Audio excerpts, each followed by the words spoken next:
Hey, if you liked the video, hit like. If you want to see more, subscribe. And if you want to support the channel, please head over to patreon.com. What a maneuver! All right, my friends, if you have clicked on this video, it means that you are prepared to enter battle at the highest level of competition. And a deck that you absolutely need to be afraid of is Instant Explosive Release, specifically Jiro right now, but I'm seeing more and more decks that are willing to run out this card, and probably off the back of watching the success of Jiro play this card. But there is one very key factor that Instant Explosive Release needs that allows it to be so powerful, and that is that the first attack that you play in a turn has to deal damage, right? So when it comes to slowing down this deck, a lot of people have answers for that, right? We have Face Shield, we have Wall Cling, but I personally have not had issues attacking my rival fast enough and wearing out those resources early enough, consistently enough, etc., that I personally don't feel confident just because I have Face Shield, Wall Cling, damage reduction in my deck, right? The Specialist of Sound plus Spooky combo is incredibly good at beating decks that are not pumping speed, which is Jiro, typically on Electric Jolt and Zero Gravity Lift, and denying that first attack to deal damage. But Spooky can be flipped, right? The Seizing the Advantage element of the Air Jiro decks, and also the Fire decks playing this, combined with Death's ability to flip things with Apathetic, makes it so that a lot of onboard answers just don't feel great in the first place. And then, of course, you have to draw them. And the biggest thing about Jiro specifically is how consistent she is at putting on pressure over and over and over. And the reason I'm making this today, this video today, is because I was talking with a colleague of mine and they said, I've got all the answers. I sideboard up to 4 Face Shield, up to 4 Wall Cling. I've got the Wild Pussycats in the deck to find all the answers. Jiro's not pumping speed, and nothing will ever be lethal. And I took them up on that challenge, and I told them, look, man, you're not going to get enhanced steps half the time. You're going to have to see these things early, like early, like turn 2 early, and then you are going to have to defend every single turn, right? And they could not sculpt, and I managed to win game 3 after like cycling twice. But every single turn I was slinging attacks, and that's what was crazy about it. But that's more of a Jiro thing. This is more of an anti-Instant Explosive Release thing, which will at the very least require Jiro decks to play less greedy. Because that's what this list is going to do. We're going to punish the greed of Instant Explosive Release, and I'm going to focus on character cards, because the character card is the only thing that we get to start the game with and feel good about having that answer. So, number 1, I'm going to go by symbols here. Number 1 is Mezzo Shoji 2 Dot. Now, you might be surprised to see this, but if you are playing Life, Death, and or Fire, you can spend 4 counters to deny all damage from the first attack. Whatever attack Jiro sends out, if you have a mid block, if you have a +1 mid block, I am very confident in your ability to block it. You know, unless you're playing 1 checks and something crazy happens with Seizing the Advantage speed, I am very confident that with Mezzo Shoji 2, you will never take damage from Jiro's first attack of the turn. You do have to spend your entire character ability on it, and you basically don't get to use them on offense, especially if you're bringing this out of the sideboard. This is something that you might want to actually just build Shoji 2 so that you can include all of his ways to get extra counters. But slowing down Instant Explosive Release is going to yield tons and tons of results. So Jiro decks aren't adding much, if any, speed to the first attack, which means you don't have to tech super heavily. You just have to have a mid block. You just have to have a block to put on the attacks, and 4 counters, and boom. Instant Explosive Release, absolutely a useless card. Next up is Evil Chaos Void. So this one is probably easier to sideboard into, but this is also a character that has a lot of really great game plans and combos. And so if you're on Evil, Chaos, or Void, you can use All for One's ability to fuel his own E commit to never take damage from the first attack.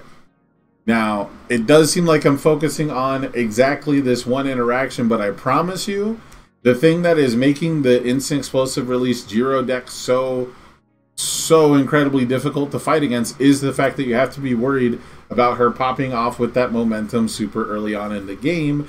And if they never get fast momentum from instant explosive release throughout the turn, you can then use other momentum hate abilities to much greater success, because the thing that she's doing really well is she gets the momentum after the attack resolution, and then she immediately plays a flash attack and spends the momentum before you ever get to interact with it, because, you know, we haven't had too many on block momentum hate abilities, and the one that we have had is a low block, which obviously doesn't interact with instant explosive release.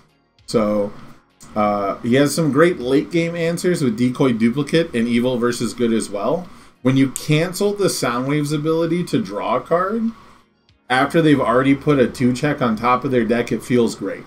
And so we've got Decoy Duplicate, which we fuel ourselves to get rid of home run comments that are too fast. You know, Seizing the Advantage gets taxed pretty heavily when trying to deal with multiple answers throughout the turn. So I really like the idea of All for One on Chaos. Chaos is an absolutely great symbol. And this is another character that should just never let you get the instant explosive release off. Next up, we have All Void Water. So Eraserhead 2. A lot of people forget that Throw is an ability. So response commit after your rival plays an attack, choose one ability on that attack. It loses that ability for the rest of the turn. So you can get rid of the Electric Jolt Enhance, or you can get rid of the Throw ability, whichever one is coming at you first. And so I would try to include abilities that mess with the top cards in my deck as well if I'm going to play this character into Jiro, since Jiro's once per turn is very strong against character draw effects, right? She gets to look at the top 2 cards of your deck, and then when you go to block, she kind of just chooses what you draw. So, or when she goes to block, I should say. But the main thing is that this is another character who doesn't have a keyword gate. By the way, none of these characters are keyword gated so far. They do not force you to build your deck a certain way. You can put these into basically any sort of attack lineup that you want, that you feel that these abilities work with. That hasn't been the best strategy, of course, but this is an option that you start the game with, and you can deny the abilities that make the first attack deal damage every time. We also have Evil Order Void, so we've covered some of these symbols already, and this is maybe the worst option on the list. I'll be real, this is maybe there's only one that's tied for this, and we'll see it in a minute, but for a 7-hand size option, you can use Kirigiri 1 response to abort the first attack and give your rival a different attack, right? Since they've played their first attack, you respond, put it on the bottom of the deck, and then give them a different attack that you can block to play, and it'll always be their second attack. It'll never be their first attack. So even if they play a Jolt or a Gravity Lift after that, which sucks as a 7-hander, without Faith Shield symbols, without Wall Cling symbols, it will not be the first attack though. So they still will not get fast momentum. And we've seen Kirigiri decks show up in a lot of different places at high levels of competition. So there could be some very unique ways to tackle this problem with this character. It's just an added benefit that Jiro is such a strong contender right now, and you have an answer to probably her nastiest, I'll say, combo piece. So Air, Good, and Water, we've got Toru 2. This has been a popular sideboard choice. We saw this at the HLC get used to interrupt Soundwaves combos, but the way that I would rather see this get used is similar to Kirigiri 1. You bounce the first attack that's played, you get to look at the top card of their deck, do the whole thing, right? But it prevents it from being the first attack of each turn from dealing damage. You also do have much better, you have Wall Cling symbols, you have a Faith Shield symbol, so you do have better ways to interact with it, and you can save the response for the Soundwaves train, which is probably the optimal way to do it. But again, if we don't draw that Faith Shield early, we risk getting dunked by fast momentum, and that never feels good. So you also get some really nice mileage, like I said, of the response when dealing with Soundwaves. You get some really nice mileage out of the fact that the longer the game goes, the harder it gets for Jiro to block your attacks, which is kind of a big deal. And you're almost certainly going to be playing Invisible Infiltration, which is a great way to unflip wall cling, which there's some honorable mentions on here that kind of don't have luxuries like that. So I think Toru too, if you build her as your starting character and don't just try to use her as a sideboard gimmick, I think could provide a lot of results in this matchup. Next up we have Earth, Evil, and Death. It's Nomu.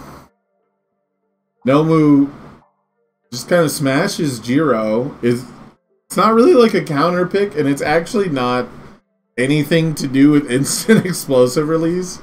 But Earth does get 2 different Omni blocks and damage reduction, but Nomu has just been surprisingly effective at winning the race. I wanted to include Nomu because he's basically the Earth option right now. I had every other symbol covered. Every symbol on this list, you know, every symbol in the game has a character on this list that has an answer to instant explosive release on their face. And none of them are keyword gated. I just want to point that out again. Like, none of them are like shoehorned into a specific style of play or attack lineup, but when it comes to Earth, your only real option is to draw the outs, which again, you have technically more outs than anyone else. I think you have more ways to deny the attack dealing damage than any other symbol. But on top of that, Jiro players just really seem to struggle to count to 35 when they have to do it 6 at a time. So Jiro's not the most defensive deck. They are... A lot of them are going to be playing good symbol though, and I think Nomu will struggle a lot against good symbol versions that bring Momo in the sideboard or other ways to play defense. But as far as instant explosive release, as far as like what I would consider the best version of Jiro, even after the Future is Now is legal, I still think instant explosive release is like the better version. And if enough people start playing counters on their face, on their character card, that start the game and play, then we'll probably see Jiro decks have to evolve to play a more fair, more streamlined sort of a game, rather than risk having a bunch of dead 3 difficulty attacks in their deck, basically. So yeah, Nomu is basically the Earth answer here, but Earth is one of the best symbols set up to not need a character to have the answer to instant explosive release. It also has some of the nastiest momentum hate. Like, it's got the instant Shining Flash, it's got Karate Chop, it's got Prehensile Tail. Like, Earth is similar to water in that it has basically everything. It's easily like the #1 overall symbol as far as playing a straightforward, you know, I guess like kind of a modest game plan, but just doing it really well, doing it to the 9. So yeah, don't forget Red Guard. So 2 different Omni blocks, Red Guard and Faith Shield if you're going to play Earth, and then maybe just side Nomu and take it easy, right? Next up we have Incomplete Answers. These are things that people bring up to me kind of often, and there's just a couple flaws with each of them. So I'm going to point out their flaws. And I'm going to start with Sarah 1. So Sarah 1 is an incomplete answer because you will probably still take the damage from the first attack, right? He doesn't have a way to stop that. But if you do completely block the attack and you're willing to roll the dice and you hit the once per game, you can get rid of the instant explosive release, right? So that way they don't have momentum. Or maybe you get rid of the only sound waves in their hand, and then they don't get to start the train. Even if they have multiple sound waves and there's nothing really you can do, you'll force them to have an extra momentum. He's also on some of the best momentum hate symbols. So if you can prevent them from spending that momentum immediately and going into a flash attack, things like that, you'll probably have the ability to use one of the E-flip hate on a momentum abilities. And Todoroki 2 kind of fits that role too, where people are like, we'll just get rid of the momentum with the once per turn, where Todoroki 2 adds a momentum to each player's hand, but like, you're not going to get that option, right? You're just like, that's pretty good for a home run comment. Those 2 characters, those symbols, Order and Water, are really good at dealing with home run comment, at least as far as getting rid of the momentum for the powerful. But they have some interesting interactions where if people aren't ready for it, you can get a lot of mileage out of it, but a good Jiro player who recognizes the situations probably won't fall for those traps. Present Mike has an amazing answer, basically the same answer as a lot of characters, but it's only once per game. So he has an answer to both Jolt and Zero Gravity Lift, and most people are going to save it for the home run comment for the one that's lethal. I don't even know if that's right. You know, if I don't have a throw hate card and you start the game with Zero Gravity Lift, I might just once per game right there. That way I don't have to get hit by instant explosive release, you know, giving you momentum to do stuff to me. And then I also don't have to partial block and take half damage from it. So, yeah, 17 life, not a great answer, but if you want to fool around with it, like, these are all characters that'll probably buy you a single turn. Ragdoll, this one's funny. I don't think too many people are going to realize why this is here. Ragdoll is pretty much only on one symbol that she gets to do this, but on the air symbol, you can just use your first form to go get wall cling. That was brought up to me, and I'm like, that's really cute. It buys you one turn, right? Unless we want to play Invisible Infiltration, and we want to keep trying to unflip it and just draw more copies, but air doesn't have a ton of great card draw. And then Ragdoll hasn't been a deck that people have really found like a win condition for anyways. So if you're using your once per game to search for something that buys you one turn rather than your win condition, we're probably in trouble. That's just how it goes. But I did think it was interesting and worth mentioning. Toru 1. So Toru 1 has an answer to Jolt, but not Zero Gravity Lift. That's just how it is. If you flash the throw, that doesn't really help you. She has good symbols for dealing with throws for the most part, but air and chaos don't really have some. Well, I guess you have wall cling on air, but you know, training with Gunhead doesn't reduce it to 0. You have to do a lot of work. So answer to Jolt, but not Zero Gravity Lift. Same thing with Todoroki, right?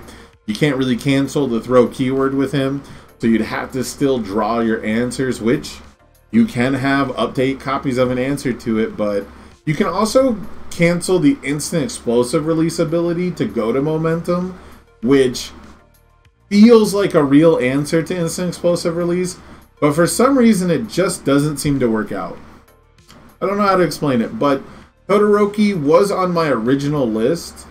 12 copy. Oh, Ice Slide Tackle. Okay, well, yeah. That works for Zero Gravity Lift, and then you cancel the Jolt. That's fair. That's fair. My chat's pointing out there are more answers, right? So Todoroki really was gonna make the first part of the list. He wasn't gonna be considered an incomplete answer, but he still feels like he has to draw extra cards to fully answer both conditions. Otherwise, you're pretty much forced to use your response on instant explosive releases enhanced to go to momentum, and then it's going to be whether or not they drew 2 copies, right? Because you cancel the first instant explosive release, but if they play a second one, it's going to go to momentum. Whereas if you use any of the characters on the real list, you know, the complete answers list, then it doesn't matter how many instant explosive release they draw, then none of them get to go to momentum. So Todoroki is almost an answer. And then I hear this one a lot, Endeavor. Endeavor, he laughs at electric jolts because he gives them -4 damage, and that's cute. But electric jolts played by Jiro are 5 damage, and we just need them to deal 1 damage. So I love the idea, but again, he would need like an additional -1 damage somewhere, which he does have on, I think all of his. I think Fire has -1 damage. Fire probably has -1 damage somewhere. But I know Earth does, and Evil has some really cute stuff for reducing damage. But at the same time, I think Endeavor qualifies as an incomplete answer. Yeah, and then today, as I'm recording this, Kirishima 3 was just revealed. Chad is pointing out he has the response: if you completely block, you take no damage. So he gets an honorary mention in here for having an answer to instant explosive release, but that's not going to be legal for the next regional. And if you want to win the next regional that's coming up, if you want to go to Kansas City or the online regionals, these are the answers you're probably going to have to look for. So I think that pretty much wraps it up as far as answers to instant explosive release that I could find. Is there anything I missed? You know, let me know down in the comments. Is there a character card you can start the game with that has an answer for instant explosive release? If I missed one, I would love to hear it. But hopefully this helps. Hopefully this causes Jiro decks to at least adapt a little bit. You know, play a less greedy attack lineup, because the number one critique I hear of the Air Jiro decks in this style, and it's one I used to have back in set 2 meta, pre-1 with Nature World, where people were 4Xing Faith Shield and Rescue completed together. You know, the critique was that it's a really, really greedy attack lineup. And my answer has always been yes, that's because it works, right? It has produced results. It has worked very well. So hopefully this will give people the tools they need to win those games 2, to win those games 3. Again, I think you're better off not using these as sideboard options, but these characters all do work out of the sideboard. But anyways, let me know down in the comments if I missed any answers for Instant Explosive Release, and hopefully you never lose to Air Jiro another day in your life. Peace out, everybody.